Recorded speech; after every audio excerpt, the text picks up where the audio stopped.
The 1v1 interview series is a production of the Boss Rush network of podcasts. Visit bossrush.net to listen to our podcast and read our articles, game reviews, and more. You can also follow us on Twitter at Boss Rush Network to stay up to date with our content. Thank you for listening.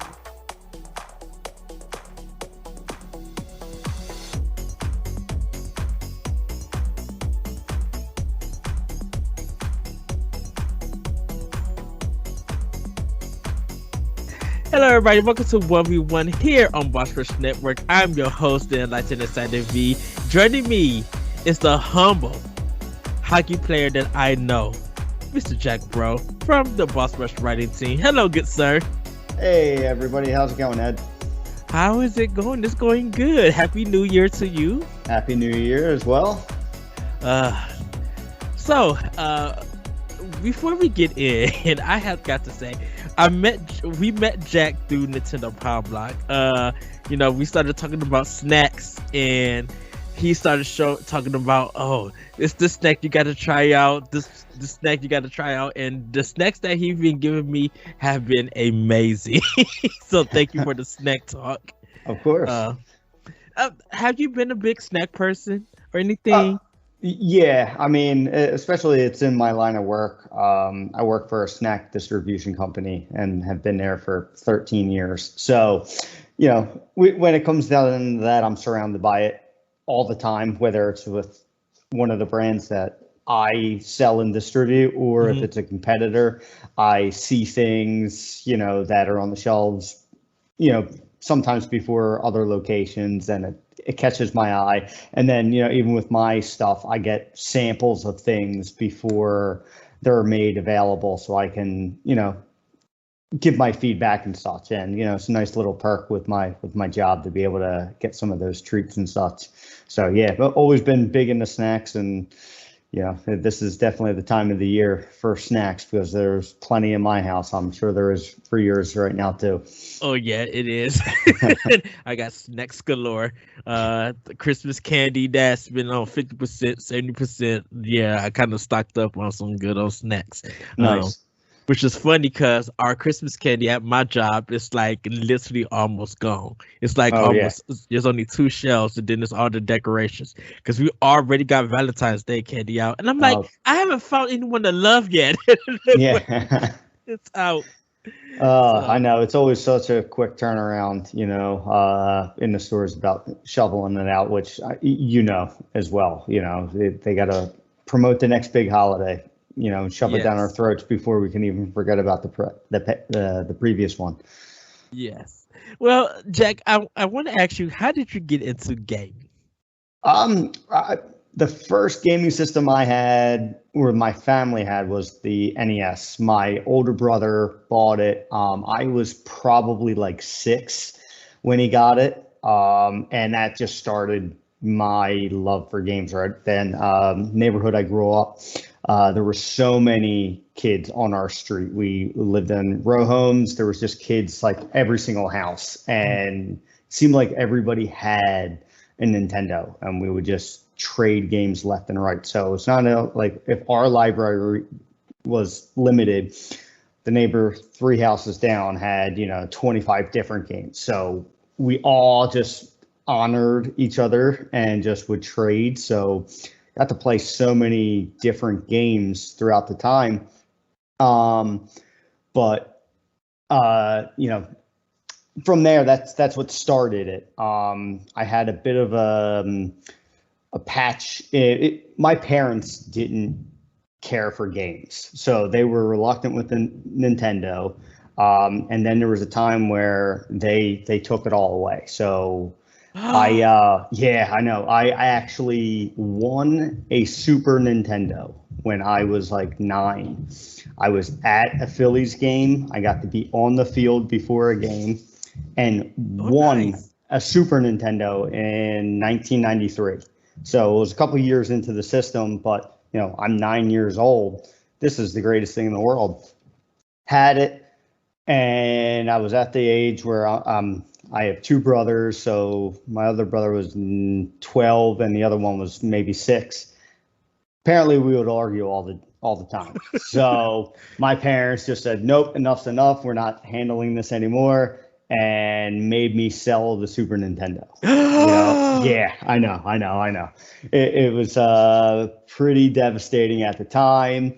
And then from that time, I didn't have another gaming system until the GameCube. So missed out on the N64, missed out on PlayStation launching, but I still, I was kind of like a video game junkie. I needed a fix. I was always friendly. All my friends still had games. So with the N64 era, we would always like have sleepovers and such. And, if it was over at my house, somebody would bring it over and we'd sneak it out and play 4-player games and such. So still was able to be a part of it. But then, once I started working and when I had my job and the GameCube was coming out, that's where I was like, no, I got my own money. I'm buying this myself. And worked it out. And also I was older. My brothers and I weren't fighting as much.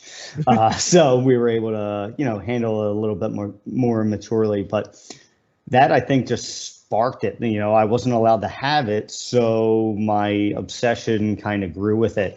And I dove into it hard. And, the GameCube, I got to relive a lot of the old games that I missed out on. And now ever since, after that, I got the Wii the day one of that launch. Same thing with the PlayStation 3, and I just kept on diving into it hard, and I, still at it right now. Man, and passing along to my kids too. So you missed some treasures. I have gone back. I've definitely, a lot of the big titles I've gone back and been able to play, but I missed them at the time, and being able to have the schoolyard talk and such. Like I remember when Ocarina of Time came out, and I didn't have an N64, but hearing all of my friends talk about it, it was like, oh my God, I got to get this game. And I remember my one friend, when he got it, he was after the fact, and I was with him when he got it, and got to play the beginning of the game for the first time and played the inside of the Deku tree and was like, oh my God, this is incredible. It was beyond anything I've ever been able to play in my life, and wasn't able to play it for years later.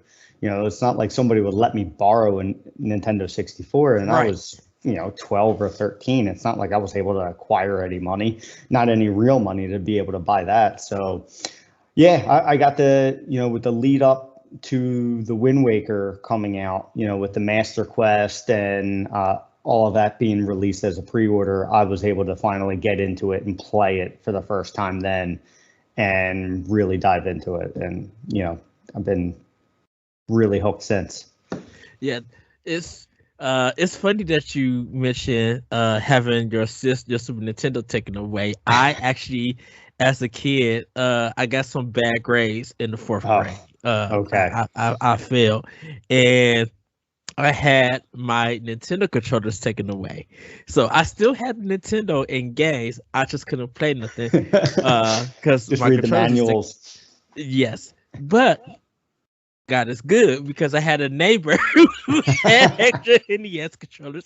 So he let me borrow one of his controllers, and when my parents kind of went to sleep or they weren't at the house, I would plug it in, play my Nintendo, and then cut it off. And they never found out about it because I end up getting my controllers back, and end up getting my friend back his controllers. Nice. But I found a way to game. It was weird because even my brother was living with us at the time. He had like the Sega Genesis and the Sega Master System. So nice. I would be able to play games on those systems and everything. So I had ways to stay gaming, but man, to have your whole system taken away, I'm like the Super Nintendo. I had to sell it. I had to went to a flea market, and I had to sell it. Like it was like such a punishment, and just make my parents sound that like it's painting them in a bad light. No, my parents are great. Get along with them, fantastic. And I've had some fun experiences with games with them since, like when the Wii came out and Rock Band and everything like that. They would participate. They just didn't know how to handle 3 bratty kids yelling at each other, screaming, it's my turn. And, now that I'm a dad, I might have taken a similar approach. Or in your case, hit the controllers and use that as a punishment or a motivation, because I even remember when we still had the original NES set up, like there'd be times where like, okay, they would limit how much we could play, but then I would take a game and hide it by the front door. And then I'd be going to a friend's house and then I'd play that game over there and such, I would set up ways to be able to continue it going. See, it was because I am the gamer in the family, it was always easy to get games. And later on when I got the Game Boy and everything, like I would sit back in my bed and play the Game Boy until almost like 12, 1 o'clock, even though I know I had to be back at school. But like I had my homework done, I had my grades and stuff done, playing Pokemon, Super Mario Land 2, the Golden Coins, like playing all of that. I was able to do that as a kid. My thing with my mom was that because she was the person buying me a lot of games, she was just like, as long as you keep your grades up, you can play video games as much. Yeah. Because she knows how much of a gamer I was, because I would go to Walgreens with her, and every time I go to Walgreens, I run to the magazine rack because they sold the EGMs there. Oh yeah, I would do the same thing, and like I said, I would live vicariously through means of that same piece, or even like going to like Sears, like when they would have the gaming kiosk. Like I remember first time seeing PlayStation and being like, what the heck is this? Like I didn't know it existed, or even other consoles that didn't have much success, like the Saturn. Being able to play them in department stores and being like, oh, this is what I'm missing out on. Like at that time, I was like, I'll never be able to experience anything like this. It just like made me feel like I was totally missing out. But I'm getting to live through it now, and it's I made up for it for the most part. And I think I know for me, jumping out of Nintendo, because my first non-Nintendo system was the TurboGrafx 16. Okay. And that was at the time because it was just like, well, I got the Super Nintendo, my brother got the Sega Genesis, I can play arcades, but I'm going to get something that no one in my city or state is doing. And nobody was doing the TurboGrafx at that time. So I was getting, the cheap $20 games on the TurboGrafx, or I was still getting the Super Nintendo, and my brother was getting his Genesis games and stuff, or renting Genesis games. But yeah, doing that was my livelihood right there. Good that you mentioned borrowing games with your friends, because that was the rental era as awesome. A kid. I got to play so many NES games that tons of people haven't even heard of because they're so obscure, because there was honestly 30 to 40 kids on this block. So, and everybody knew each other, and there was such a diverse catalog that we would have and be able to trade. And of course, I think every neighborhood has like one kid that has basically every single game. And it was like, all right, let's go down to him. And he was a couple of years older than me, and I'm 6 or something, and this kid's 10 or 11. That feels like an eternity away from each other. And I remember times like reluctantly going up and like knocking on the door and being like, hey, can I borrow this game that I know that you have, and feeling so awkward. But like, sure enough, he would do it, and it would be great as long as we would be able to return it. Everybody, that was our era of Game Pass, if you think about it. Yeah, honestly.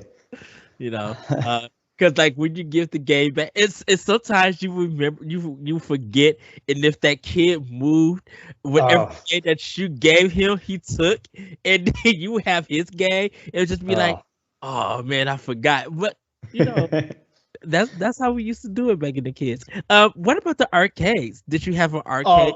Yeah, we would down the beach when we go on vacation, but there weren't really any. Well, we belonged to a swim club for a couple of years, and they had a few machines. But yeah, it was really like only if we went on a summer vacation where we would go 1 week out of the year, and there would be one night where my parents would reluctantly take us to, an arcade, and we would get, $5 to $10 worth of quarters, whatever it was. Yeah. And it's like, this is your limit, enjoy it, and don't ask me for more. Spend it, I don't care on what, and go from there. And, I remember some nights, like the X-Men arcade game and the Simpsons arcade game, they were some of my favorites. And I remember getting all the way to the end of the Simpsons arcade game and running out of quarters. Oh! And it was like, no. And, I was one of 4 people, it was fully crowded, and had to see somebody step in for me to finish the game. It was like, you got to be kidding me. I just spent all this time and, saw the ending by somebody else filling in my shoes. But no, yeah, the arcades were great. I mean, that was actually something where my mom is really into skee ball. So she would have a good time. My dad just couldn't handle the noise of an arcade. He would just be like, the hell with this. And, after 30, 40 minutes, he'd be ready to drag us out of there. But no, yeah, they were good times. But like, I didn't really have too much experience at like the malls or anything. The malls I couldn't walk to. Even when I was older and such, like, I'd have to take, buses and trains too. And by that time, the N64 was out. So it was just easier and more convenient to just go, all right, let's just go to, Brian's house and, play GoldenEye or whatnot. So yeah, I think when the more powerful consoles start coming out and the arcade kind of started fading away, it was kind of just like, man, if it was a game that I missed, if that arcade version showed up on PlayStation, I'd just buy it on PlayStation. Yeah. I was telling Lamont that's kind of how I did some of the arcade games, that when the console version came out, I would get it, practice it, and then go back to the arcade. Yeah, so you could show off your skills. Use those skills Yeah. and everything. Because I think with the arcade, you just didn't have time to perfect, to learn. Oh, yeah, exactly. And everything. It was just like, I got $1 and that's it. Yep. Like, so, well, that's cool. That's cool. What game did you miss that you really wish you were able to play when it originally released? I would say, like, I'm a big Zelda fan, as I know a lot of other people on Boss Rush are, but that series, like I said, I missed the original. I remember seeing the original and even Zelda 2 on the NES, but I was 6, 7, 8. Like, it didn't, and I didn't have enough time to really dig into it. But like A Link to the Past when it came out, Link's Awakening, and then Ocarina of Time, in that window, I missed out on it. It wasn't until the first Zelda game that I played and beat was Link's Awakening. I was introduced to it on an emulator in like 2000 by a family friend. And I was like, this is incredible. Like, I can't believe I'm missing out on this type of game. I would just play a lot of strictly action games. I wouldn't, not with no story, no exploration or anything like that. I would just play, basic platformers and such when I would have a chance to play, or multiplayer games, because I'd be playing at a friend's house. So I missed that era. And because of that, I think I missed out on really getting into JRPGs. That wasn't, I'm not the biggest fan of them. And I think that's because I missed out, but the few that I've played, I've enjoyed.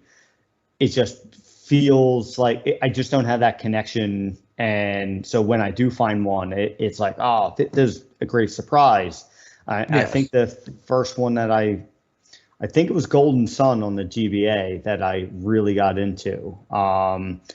And, from there I played a couple others. I did go back and play Chrono Trigger, which is incredible. But, they were past the time of the original release, and, missed out on experiencing it. By the time it was like, I had to go back in time to talk about it with people, and they're like, "What the hell are you bringing this game up for?" This came out 10 years ago or whatnot. It's so weird with Chrono Trigger. It was very historic in Japan, but it was so low key in America when it came Yeah, out. And of course, people, JRPGs kind of in the Super Nintendo days was like wasn't a popular genre at yeah, all. It was a it was something that if you did get it, you bought it through a rental store because they made it cheaper because it's yeah, like $60-$70. And me being a big fan of EGM and reading it and hearing that because I in my mind I'm thinking Final Fantasy was going against Dragon Quest, like that was hmm the battle. yeah. And Final Fantasy was big here, but Dragon Quest wasn't big here, but like when Dragon Ball Z came out, it was just like, or Dragon Ball, that's when people started seeing Akira Toriyama and just like, oh, okay, I know it. So to hear that the creator of Final Fantasy, the creator or designer of Dragon Quest and Akira Toriyama coming together to make Chrono Trigger blew my mind as a kid. So when I seen it, I had to play this game. Yeah, and that's stuff like that's all new to me. That's what I missed out on. But like I would have totally ate that up if I had the opportunity to. But now I read about it retroactively, and it still fills the void. But it's still like how could have things been? But I'm totally happy with the way that it did. But at the time, it was a bit of a frustration. And filled my time with other interests and such. As you always do. Did you get to play Turtles in Time? Oh yeah, no. Yes. Okay. Oh. So as a kid, that was one of the things that I was able to have, and I got full support from family members, was my obsession with Ninja Turtles. I mean, I staying, go out with my grandma, and do some errands and stuff, and then if I was good, I'd be rewarded by going to the department store and picking out a new turtle. And yeah, so I had a ton of the action figures, and yeah, Turtles in Time was fantastic. That was actually one of the few games that I believe I was able to rent. I know I played it on the Super Nintendo. I know I played the arcade as well. And yeah, that game's fantastic. I can't wait for the new release to come out. Shredder's Revenge. Yeah. Where like most of all the boss rush is planning on buying it. Oh yeah. I'm hoping for literally I'm hoping for a physical later on. Come on, no limited run games. I need that physical because it's going to, if they do physical, it's going to sell. I was telling them that the Switch version, if you are not on it, that Switch version is going to be gone in seconds. Oh yeah, it definitely will. I mean, it fits that market perfectly. And it's just, I'm really looking forward to being able to pick that up and play it, with other people on Boss Rush and just strangers on the internet, or even go through, solo. But, that's the type of game where it's a perfect drop in, drop out, be able to play a couple levels here and there. And I'm looking forward to being able to playing a new story and new levels and new abilities. And I'm ecstatic for that game. Were there any sports games that you got into? Because knowing you're a big hockey fan and that you play hockey, was it Blaze of Steel or NHL '94? Well, that was and we, there were there were some friends that had Sega. My dad's friends and their kids would have games, so times where we'd be over there, we would definitely play the NHL games on Sega.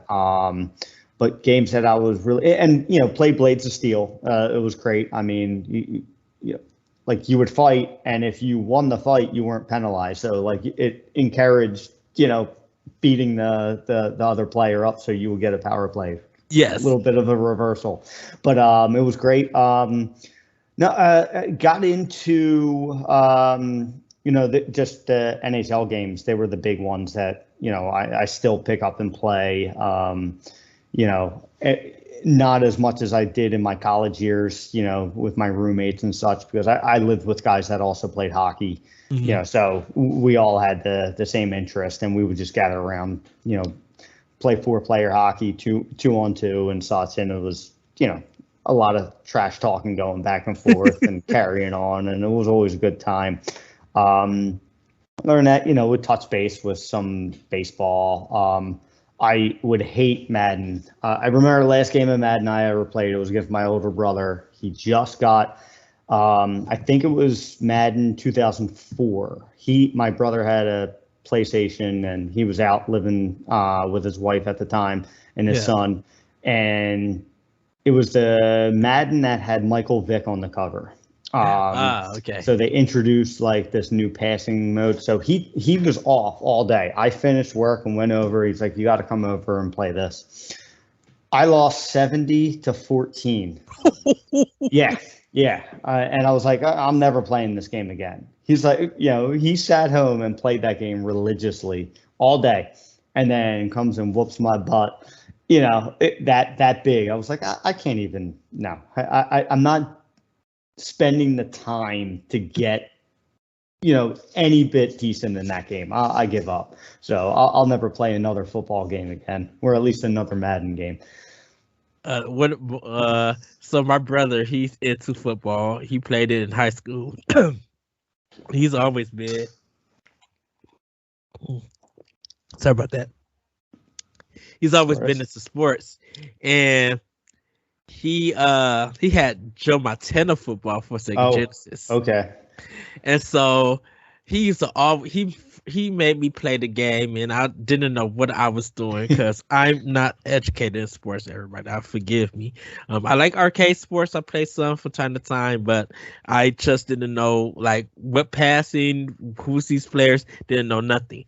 I beat him once in Joe Montana, and he was furious. He was enraged, and he said, "I want a rematch," and I told him no. It took a couple of months for him to calm down, and so I played him again, and he won again. I used to just get destroyed because I didn't know how to play, and I was just like, I may not be able to play this type of game, but you sure enough can't play the Mickey Mouse game on Sega Genesis. You can't do this game in Sega Genesis. Like having his library, all the games that he got, he never beat it, and I did. Yeah. Like he had Michael Jackson's Moonwalker on the Sega Genesis. God. All right, nice. And before he even got a chance to play it or beat or anything, I had beat the whole thing already. Nice. Like I learned it and everything, so I understand. Like playing sports games, I'm bad at it. I could trash talk all I want, but I will lose tremendously. Even NFL Blitz, my friend, that was his game. So we played at the arcade, and he was just like, "Oh, you trash talking now? Okay, we'll see." It's like, "Yeah, I'm a win," and then he would just obliterate me, and I'm just like, "Can we go get gyros?" Yeah, exactly. I'm done. Yeah. Yeah. Well, talking about hockey, how did you get into the sport? It was actually I moved when I was 10. My parents moved away from that neighborhood, and kid Sam Hammond, who lived around the corner, I remember the day after we moved in, he comes knocking up on the door. And my mom answers, and he just goes, "Hi, do you have any kids?" And it's like, wow, look at this kid. Like now it's like looking back on him, and like that took some guts for a little, 9-year-old, 8-year-old kid, however old he was at the time. And he was into hockey. Hockey was foreign to me. I didn't play. I was a baseball fan, big baseball kid growing up. All you need is a glove and a ball and a bat, and neighborhood of kids, and everybody has a great time. And so we would play in the street, and he had some goalie equipment, and I was like, let me give this a try, and it somewhat came natural to me. I enjoyed it, and because I enjoyed it, I put in time to it and started to learn some things. And like I said, at this time I was 10, 11 years old. And, then the kids I went to school with, they started playing some street hockey. There was another kid that had some goalie equipment. He and I were best friends throughout middle school and such. And we would just get together every single day after school, if the weather was nice, and just play at the park near us and just play every single day after school. It was awesome. And that's just what that went on from when I was 12 to 14 years old. We would do that. And, that was just street hockey. But then my dad and mom, they asked if I wanted to try ice hockey. And, I didn't know a damn thing about it. I never even really been on ice skates that much. I was like, yeah, I'd love to. And there was a place right outside of Philly where hockey's incredibly expensive. The equipment, to join the league, it's a lot. So my parents found this place. It was $50 to join for the season. So you got to practice once a week. There'd be a couple of games. And for goalie stuff, they had some equipment. So we weren't going to go out and spend a ton of money if there was something that was going to, fizzle out. So got to use some of these old pads from the 70s that were heavy as can be. Oh yeah. And probably way too big for me, or some parts were too small, and got to be on the ice, at least once a week, and just loved it. Absolutely loved it. The year afterwards, I joined an actual. This wasn't a league. This was just an in-house introductory thing.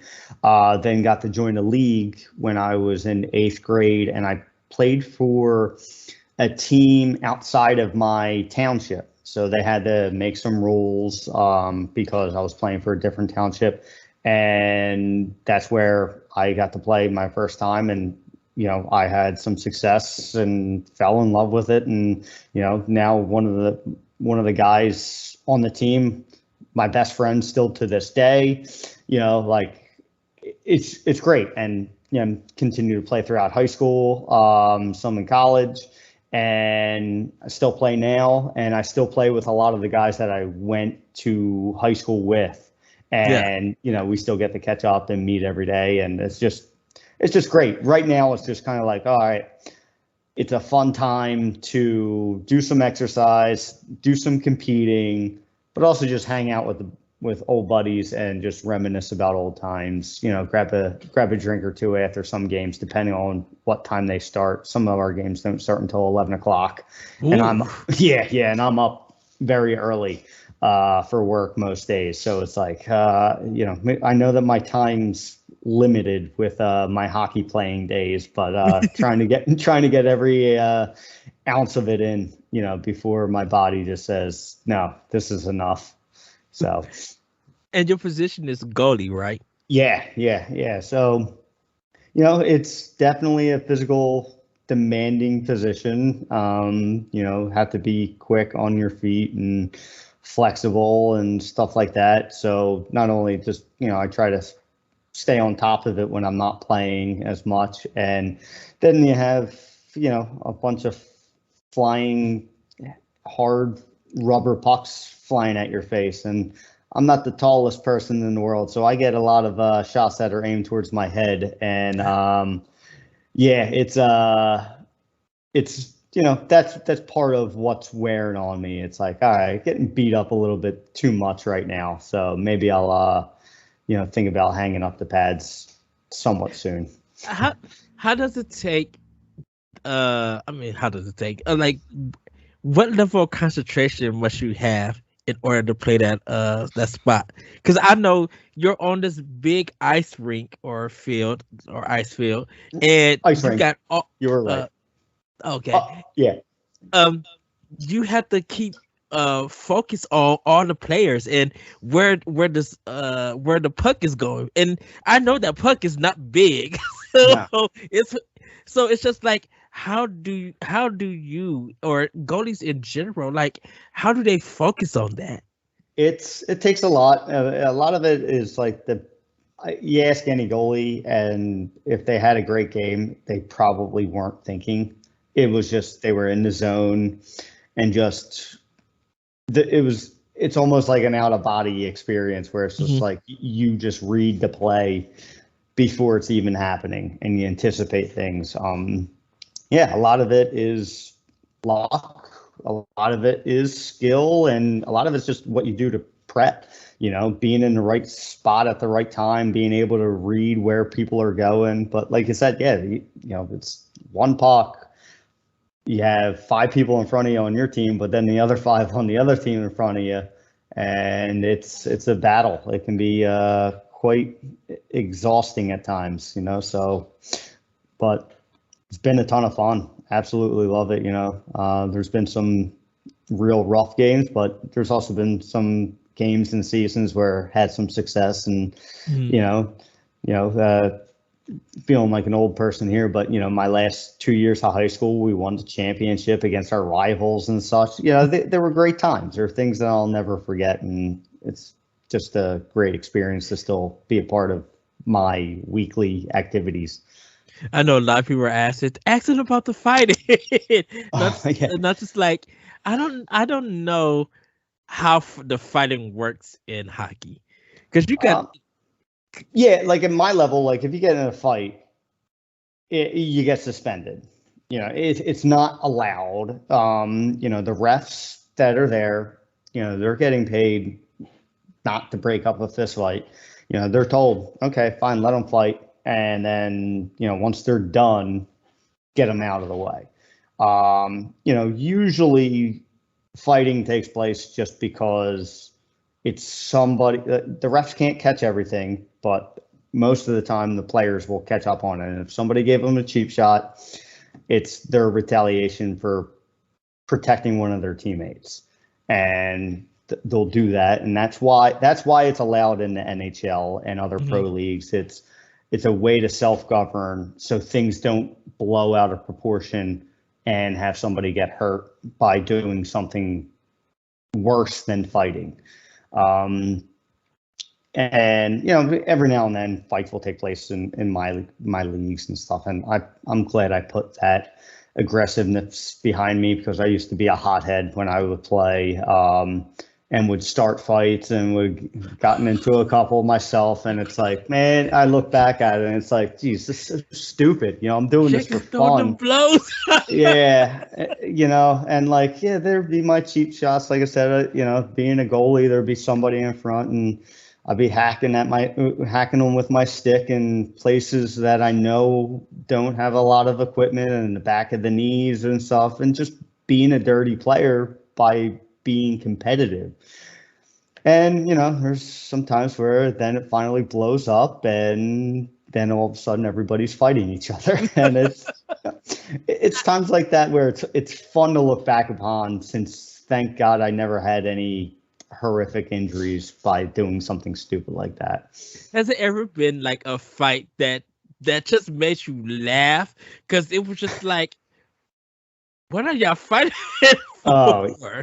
Now if I see somebody on my team, like now, say over the past couple of years, yeah, we're doing this at 10 o'clock at night.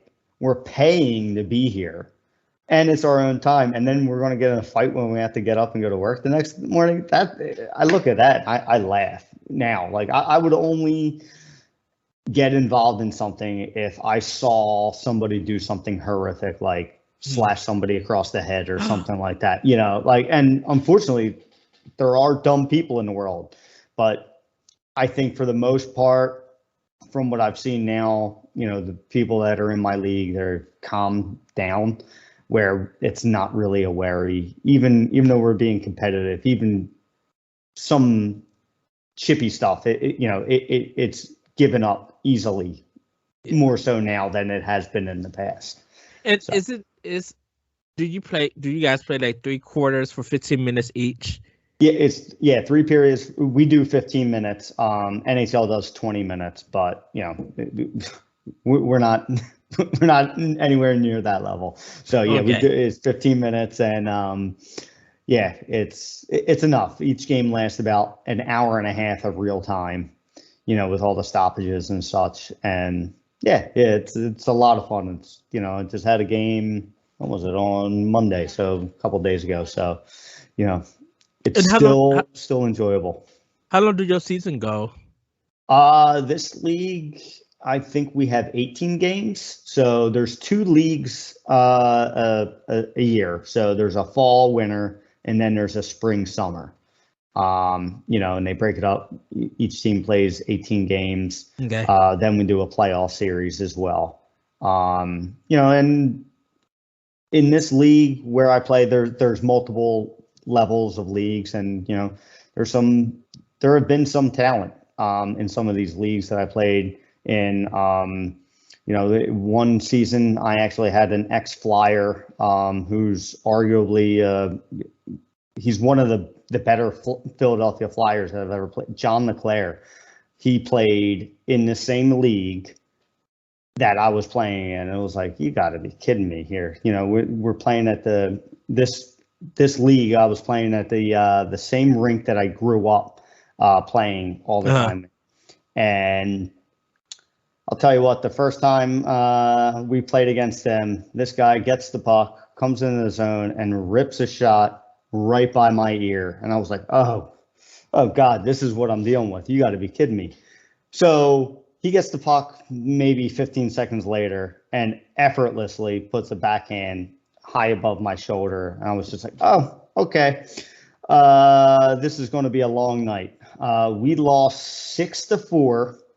He had 2 goals and 4 assists. So that guy was the reason that the other team won. He was involved in every single one of their goals.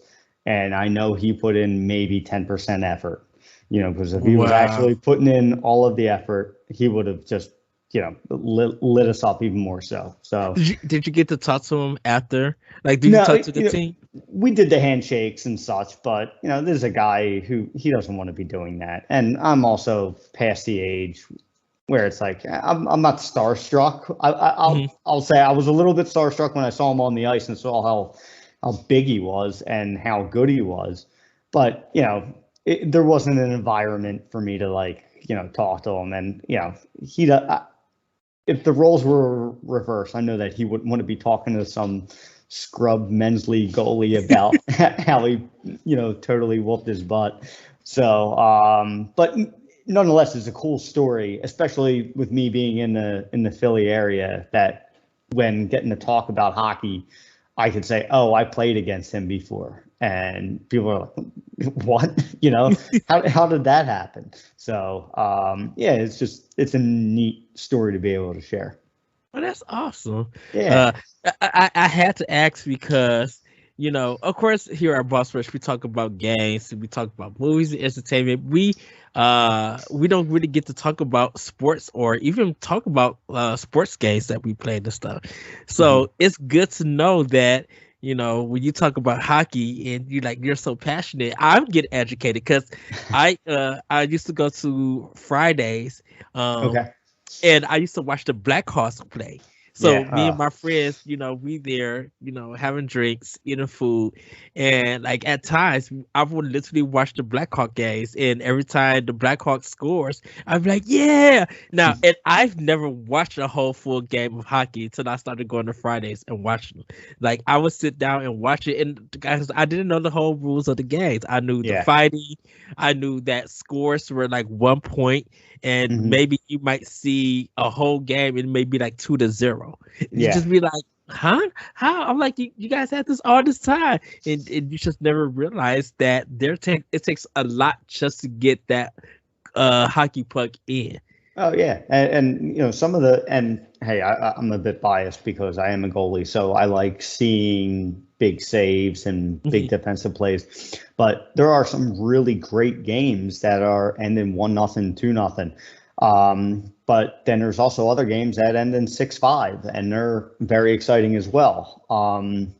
It's just kind of how it goes. Some games, it's just certain things go the right way. Other things, I mean, geez, there could be blowouts too that end in 8-0. And those games are awful to watch, even if you're the winning team, in my opinion, because it's not exciting. But I will say, and this, I think any hockey player or hockey fan will say, if you ever have a chance to see a hockey game in person, it doesn't even have to be NHL. It could be even a high school hockey game, something like that, to be able to see it live and in action. it's just night and day. Like being a hockey fan, watching it on TV is exciting, but being there is just so much different. I've gone and seen professional, baseball, football, basketball games. Hockey is by far the best. Like I said, I love baseball too, but sometimes, watching a baseball game, I mean, it's like watching paint dry sometimes. There's so much nuance and so much downtime. Hockey, it's like, no, it's just constantly moving, and it keeps you entertained. And if you have a chance and you haven't ever gone to one, anybody that's listening to this, do yourself a favor and try and seek it out. Make it a different night. If there's no movie out in the theaters or something like that, check a local ice rink and be able to just see it. Even if you stop in for 20 minutes, I think you'll be entertained. Yeah, I used to play volleyball in high school because there was a girls volleyball, but I ended up doing 2 years of boys volleyball when they brought it my junior year. Mm-hmm. And it's like when I see a volleyball game, I get zoned in, and I don't know who the teams are. It's that action. It's that feeling of when you are in movement, when everybody's doing what they're doing, when there's a good volley going back and forth, it draws you in. So definitely with hockey, I could see it with that. So yeah, definitely. So if everybody didn't know that, Jack is, like I said earlier, that he's part of the Boss Rush writing team. How did you get into writing, just in general? Because I was following the podcast and the Twitter account. Mm-hmm. When I told my wife that I had the first setup with David to inquire about the writing team, my wife's jaw nearly hit the ground because I am not.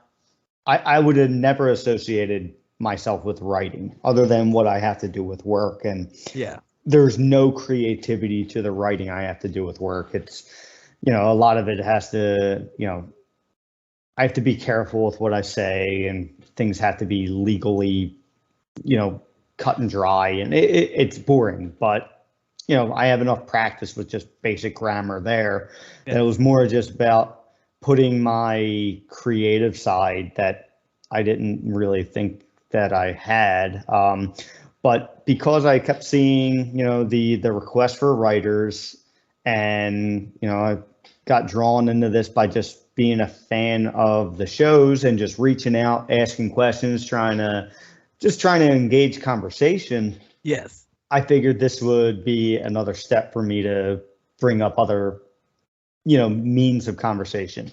And, I put some stuff together and got some great feedback from the different members on the team. And I've been happy to put in the time, to write a couple different articles. I'm trying to psych myself up to do, an actual review. I haven't written a review. That just seems like a daunting task, and just haven't been able to do it. Also, up until recently, I didn't have a laptop. My wife did, so I would use hers, and it's just sharing a laptop. It's like, it's hers. She likes to do crafts and stuff with that, and I was taken away from that.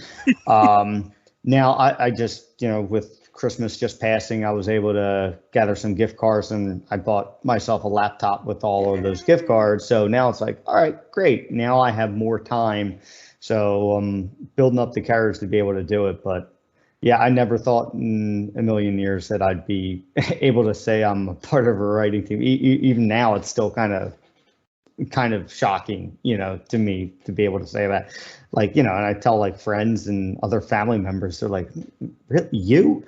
Yeah. And, I'll share it with them and stuff. And, some people are like, I never thought of, the topic that I brought up, where I didn't think that, you would be able, that was your line of thought with that topic or something. Mm-hmm. So it's been a fun experience over the past couple months. It's I know for me, when it comes to writing, even before Boss Rush and DNA and everything, there was OneUp.com Okay. Yep. during those years, and they allowed you to write blogs on there. Okay. So I was writing a lot of blogs, so a lot of that's where Optional Opinion kind of started at. Um, my very own podcast, and then Venture Beat. And I'm not the best writer. My grammar sucks. My grammar is questionable content. So thank you, editors and everything. But I've always been into creative writing, reading books and like reading EGM. And speaking of like reviews, it's just like I think my first review that I ever did was like a written review with a score was of Yoshi's Crafted World for the Okay. Switch. And just like working with Corey and getting that piece up, it was just like, wow, who knew that something like this I could put out? Because reviews weren't on my mind. It was always a topic or something that I wanted to discuss. And that was my thing about it, was like putting this out and having people read it and seeing what the feedback was. One of my biggest one, and I told the story before, one of my biggest writing thing was why I disliked the Xbox 360. Some people thought I said why I hate it, but I was just like why I dislike it. And there's a site called VentureBeat, who used to just do all video games, and they would post the top 5 blogs of the week. And I had 4 of my stories get published as one of the top 5. And that was really one of it. Yeah. One of the writers who was at EGM, he actually responded and said, dislike feels kind of harsh. Oh. And I was shocked because it was, yes, it's weird. It's a weird story, but I got into writing because definitely about video games, that I wanted to write more. I wanted to write topics and stuff like that and change people's perspective about gaming and everything. And I think that's always been my thing. So when I write stuff on the writing team now, we have a formula. Well, not a formula. We have a format. And, having people read our work and everything is definitely reading your work and reading anybody's work who posts the stuff out. I get excited because the first thing I feel like I want to respond to my team member, and my response is so podcasty, is that I feel like I would create a bigger discussion if I talked to him and this just felt like a podcast. Yeah. My reviews and stuff, I guess my reviews come from, I want to break everything down so I can make sure people know what I'm talking about. Because me as the reviewer, I know what I'm saying, but I have had other people to be like, when people read your work, they may not understand where you're coming from. So it's just like, well, I don't want to put too much information, or I don't want to put, least information, but I also want to make it sarcastic at times, but not mean. Like put a different spin on it. I think it's better overall format to have like a discussion, like a podcast, like you have the talk the walk, hearing that where it's multiple people talking about the same game in different ways. That I think is more engaging to me. I like reading reviews. But I'd much rather, like you, have a conversation, a discussion about it, make it more of a two-way conversation rather than just, okay, here's everything from start to finish of what I thought about this game. That's where I'm right now going, man, this is a lot, and I don't want to miss out on something or overlook a certain aspect of a game that I thought was minuscule, but other people would blow up without being able to have a rebuttal with that individual and just go, No, this is, oh yeah, that's a great point. I overlooked that because I was more interested in this aspect of the game, or so on and so forth. And I know for me, I'm kind of old school that I give this intro, I give what the plot, what the game is about, and like give my opinion about it. But then also I make sure that I talk about the controls, the Mhm. music, the graphics, and then anything else that people should be aware of before I dig in.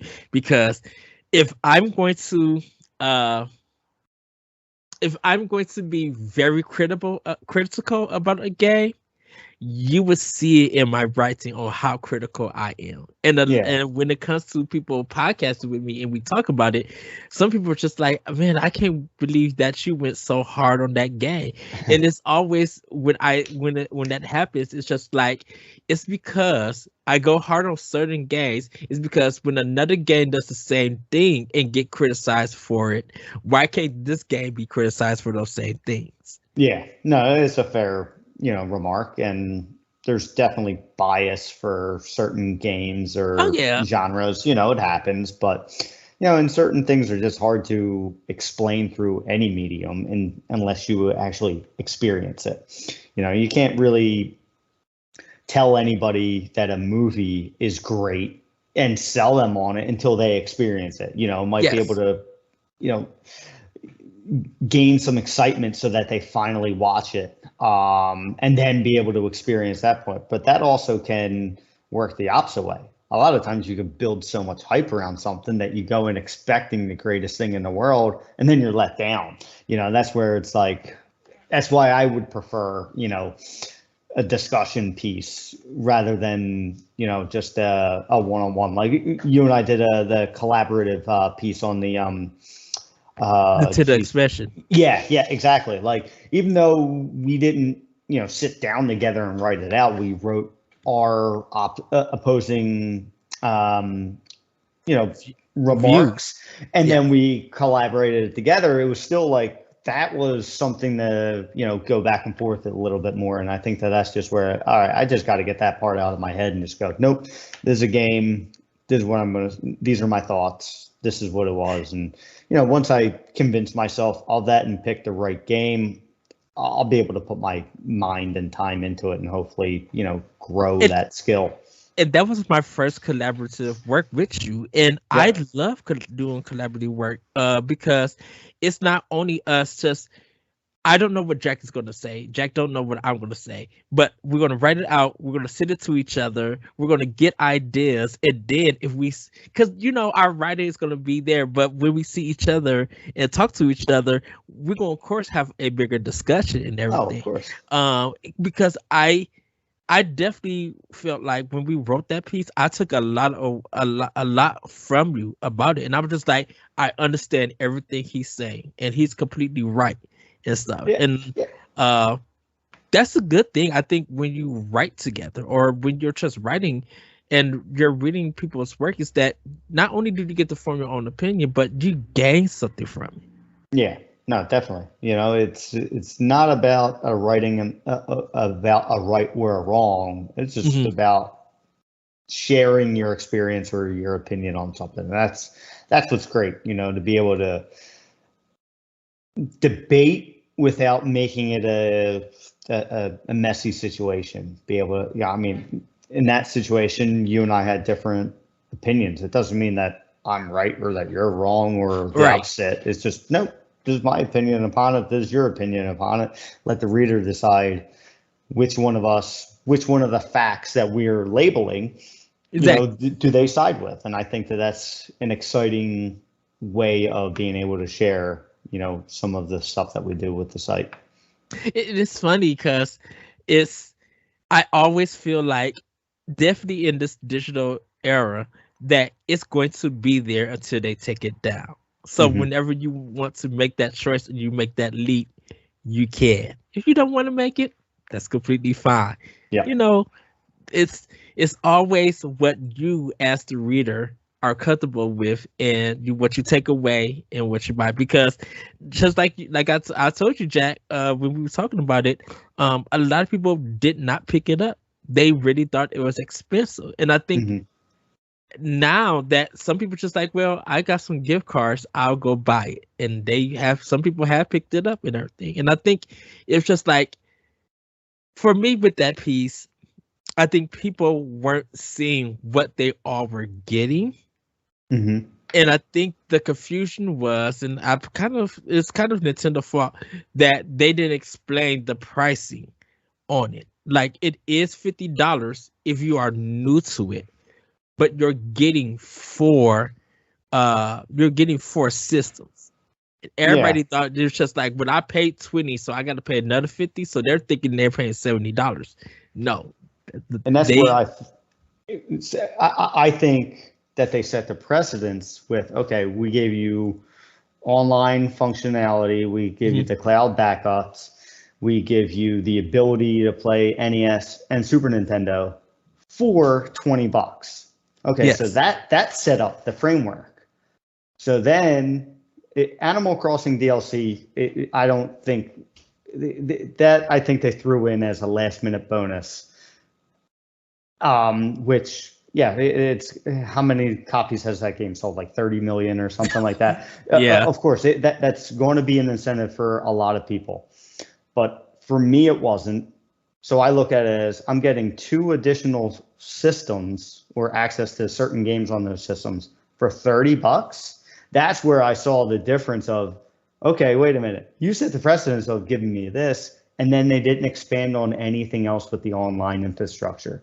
Give me achievements or trophies. Yes. Give me the ability to voice chat, not through a secondary app. Things like that. That's where I was like, okay, that's where I saw the difference in the value from what they set the precedence with to what they went to. And that's where it's like, oh, hold on, $50 a year is not expensive. There's no doubt about that. And that seemed to be a lot of people's argument. No, that's not expensive. But if you're paying for, PS Plus is $60 a year, and what they set up, I think you get a lot more out of that $60 than you do with $50 for the Nintendo Switch Online plus the expansion. But, that's just how I view it. I also view it as the Nintendo games and the Super Nintendo games on there. I haven't put in enough time to be able to get my value out of it. So I knew I wouldn't be doing the same with the Sega and the N64. And I think that's why I didn't bring up Game Pass. And because that was going to be a separate article that I was going to write, where I felt like Nintendo Online game wise offer more than Game Pass. And I didn't write it and I didn't put it out or anything, but my mind frame was that I felt like Nintendo offers like import games that people never played. These retro style games that you can see the history why what this mechanic or this series where it began. Where I kind of feel like with Game Pass, people have it just to have it. Yeah. And it was just always just like, how many games are you beating off of this? Or how many games that you knew it came out, you had the chance to buy it because you had the system during this era, but you didn't support it when it came out. No, of course. And that's where, I think a lot of people they want to have the access to it, but I'm at the point where I'm like, look, I know I'm not going to, if I have an hour or two to play a game tonight, I'm not going to pick up, too many games from NES or SNES or even N64 games that I've already played before. And yes, I'll pick up Mega Man 2 and fly through that. No, but that's more of something just because I wanted to scratch that itch of reliving that game. I'm not going to go in and play Fire and Ice that was announced for, because I missed out on it. I'm not going to go, oh, geez, I missed out on this game that, basically nobody's ever heard of, But I think that makes it interesting to be like, what is this Fire and Ice? What wackiness is this? Yeah. Tecmo did it? Okay, let me see what insane this is. And I think it's just that curiosity that it has on there. I understand that completely. I just know that I'm not going to spend. I'll pick it up. And I'll spend 5-10 minutes going, Oh yeah, what the heck is this? But that's where it's like, okay, I didn't see myself doing that with too many Sega Genesis games or N64 games, where it was like, okay, even if I doubled the time just to check it out, it still wouldn't add up to be worth my $30 additional a year. And it's like, all right, I'm going to hold out. Hey, Paper Mario's out, or is that one out? Yeah, or is it come? Okay. Yeah, I got and Banjo-Kazooie is coming out next month. Yeah. Paper Mario is great. Maybe I'll just get the urge and won't have to dig out whatever system I have it on. I don't know. I don't think I have access to that one, unless that's on the Wii U Virtual Console. Who the hell knows? I haven't turned that on in the longest time. So, I might get that urge to play that game, and that might be the straw that, convinces me that $30 a year is worth it, just for one game. And then I'll be eating my words then. So I'll be sure to let you know if I do finally bite the bullet. But right now I'm still holding out on the expansion pass. And I think that's fine. It's nothing to worry about. I think the reaction was that I think some people just didn't realize what the $50 was doing. And I think that's fair. Yeah. And I think because every time people are just like $50, I'm like, that's if you don't have it. Yeah. Anyone who else has part of the online, yes, you're paying up to $50 because you're getting the discount, meaning that you're paying the difference. So in all, you're still paying 50, but since you already paid it, you're not doing 70. You're just paying the difference. Yeah. And so you're caught up. So when it is time to renew, they'll charge you another 50 or something. I'm like, and yeah, I understand that there isn't the American functionality of online gaming. But I'm like, it's the Switch. A lot of people still play a lot of single player games on this console. Yes, it is great that we play Mario Party. It's great that we play 3D World. It's great that we play Mario Kart and Splatoon. What other game are you guys playing on that needs all of that? I would miss out on voice chat. I mean, you've talked about, the time where me, you, and Dan played. If we had voice chat, then I think that would have made, and hell, that experience was a great time. It was funny as can be. And you could almost make the argument that it was addition by subtraction, that like, I'm only seeing your character make a mistake and going, what the heck did you just do that for, without hearing your reaction. So there was some of that involvement that you can make the argument that it added to it. Yes. But I still wish that we were able to, talk about it while we were playing, because I know we were sending each other messages afterwards. Yeah. But I think that's something that I just wish was so much easier, because there's so many friends and family members that have it, that I would be more inclined to utilize the voice chat feature if it was built in instead of going through my phone app. Like I have a 10-year-old nephew. He doesn't have that. And I understand that there's,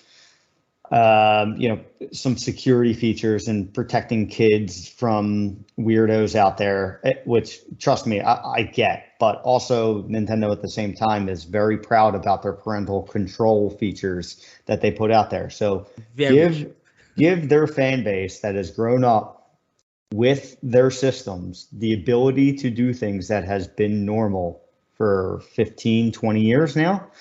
That's where it's like, I just wish I had it, because I would utilize it, because I utilize it with my PlayStation and such, See, I will. Yes, I 100% agree with you. The thing with me, I know that if Nintendo has voice chat and we're all talking, it's going to be like someone record this, because it turns into a podcast. It would. it literally just be like, this is one of the most funniest and fun nights. And we know some things will not hold against each other or anything, but we'll remind people Oh why, yeah, like some of the stuff, and it's an inside joke at things. But it's just like, you just don't know how funny it feels when someone falls out and kills himself oh because yeah, of mistake, and it's then hilarious. everybody is just laughing at it. It does make you feel like a kid, and I think that's when online really works. Yep. Trust me. I don't know. I think there's a video. I have to go check. I had to ask Corey. Me, Corey, and Jesse was playing Halo 4, and or Halo 5, and there's this elevator part, and I'm just waiting, minding my own business, ready to do the mission, and Corey hits me off the elevator, and I die. And Jesse and Corey is just online laughing. I'm like, what the heck? And we just had literally a ball. I think we recorded. I gotta go find it. It's just, I think it's that interaction was when you're acting goofy and you're having fun and you're talking. It it gets turned into a podcast because it's so much fun to get entertained. And I think Exactly. and I think with if Nintendo did online chat, it'll be more entertaining. Now, Oh, hopefully, without a doubt. yeah, hopefully they do it. It's not a big worry to me, because the moment they do it, we all gonna be like, okay, let's get on chat, let's get on Yep. Nintendo Voice Chat, and let's just like talk games and have fun. Yeah. No, exactly. That's what, I feel like I'm missing out on, and all Nintendo fans are missing out on, because Yeah. I think it adds or has the ability to add a lot more to the experience rather than just being told through the game and the gameplay. Yes. Well, everybody, that has been our 1v1. Jack, I want to ask you, what is your breakfast snack to go to? Breakfast snack? If I were to have any choice of a breakfast, it would be French toast. French toast and bacon. No doubt about it. But typically, I go to cereal. Like cereal is just a food group, like a food category. I love going down the aisle in the supermarket and just going, okay, where's their new cereal? And I love just jumping on and trying all different types of it. So that's my everyday basic go-to.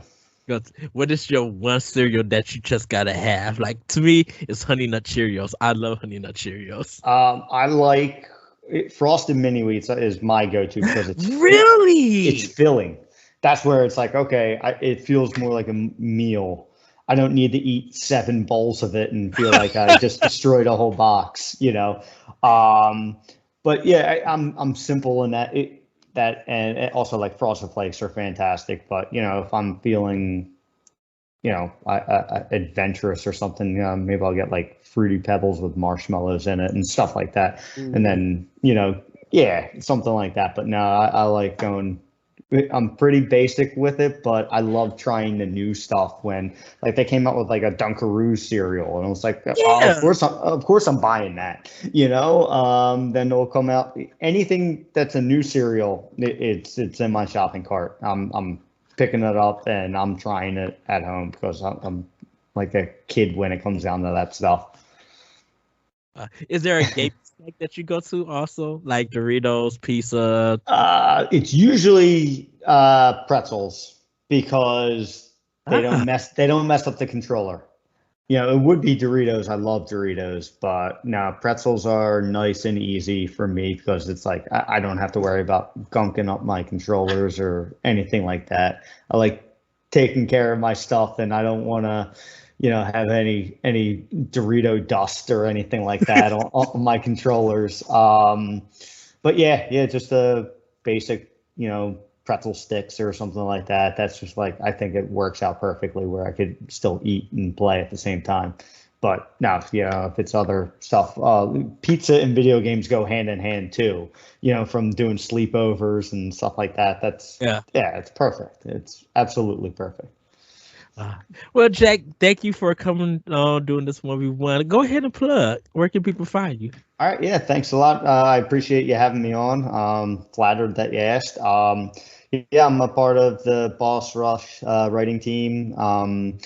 You can see my stuff there. My handle on Twitter is GeekBro27. That's also what I use for gaming stuff. So if there's any interest, reach out there. But yeah, I'll continue to be a part of the writing team and pop on different things like this when I have the opportunity, because I love the chance to be able to hang out with other people and talk about games. So that's where you can find me. So thanks a lot again for having me on, Ed. You have to come on Power Block and Expansion Pass. Yeah, I'll be sure to let you know. You'll be the first person I let you know when I bite the bullet. Yes. Well, everybody, you can find me on Twitter at ThatVentureCode. Yes, you can check more stuff out on Boss Rush on YouTube and BossRush.net. Check out our merch store on BossRush.net. And we have a lot more coming this year for you guys. Just keep watching, keep listening, and yeah, we will talk to you guys later on 1v1. Bye, everybody. See ya.